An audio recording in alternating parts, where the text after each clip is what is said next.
Welcome to the Cop Shop Podcast, the Telegraph's weekly compilation of police report oddities and curiosities, with host, Telegraph reporter Joe Kovac Jr. Me. The fellow said he had taken some medicine to help him fall asleep. It was 3 a.m. one morning in mid-July when the guy, who lives in a Vineville Avenue apartment not far from Interstate 75 in Macon, quote, received a visitor. That from a Bibb County Sheriff's report. Quote, he buzzed the visitor into the building and let her into his apartment. Then things got interesting. According to the report, she started to feel on him and told him that if he would give her $20, she would have sex with him. He went on to say that he told her no and told her to leave. The woman said she would just stay for the night. The man told her to leave, but she didn't. She sat on his couch. Quote, he then sat down with her and fell asleep, the report noted. He only dozed off for a few seconds when he heard a door slam. The man said that when he realized $500 was missing from his apartment, he rushed after the woman. He rode around the neighborhood looking for her, but didn't find her. He didn't report the theft until hours later because, as the sheriff's report explained, quote, he was too tired to deal with it.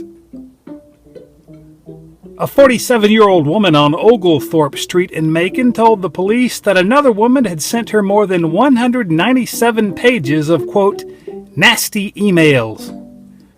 The woman who reported the matter said their spat got testier on August 7th when they crossed paths at her boyfriend's house.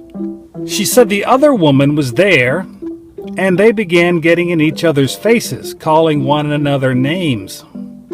The 47-year-old said the other woman had, for reasons not mentioned in a Bibb County Sheriff's report, gone so far as to report false information on her to her probation officer. The worst remark, though, the insult that prompted the call to the cops, came when the other woman called her, quote, a fat pig, herpes-infested bar slut.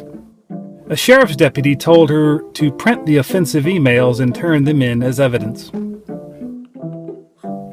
Now from our weekly dispatches files. A woman on Houston Avenue in Macon called the cops August 9th because she was fed up. According to a Bibb County Sheriff's report, she was being disrespected and she was tired of people staying in her residence. That's what she told the police. When a sheriff's deputy asked her how long the people had been there, she said she had no idea. Her remarks were confusing. She said they stayed there when she was gone. The deputy's write-up of the incident said he asked her what she wanted him to do. Quote, she wanted me to tell the people that were not wanted to leave, the deputy's report noted. I asked her where they were, and she said that they weren't there. Dispatchers informed the deputy that officers had been sent to fights and other disputes at the woman's house a dozen times in the past 3 months. She was cited for maintaining a disorderly house. On August 11th, a man on 3rd Street in Macon said a woman he knows only as T had smacked him in the face with a brick. He said he had given her money in the past, but when he declined that day, as a sheriff's report put it, quote, she became mad.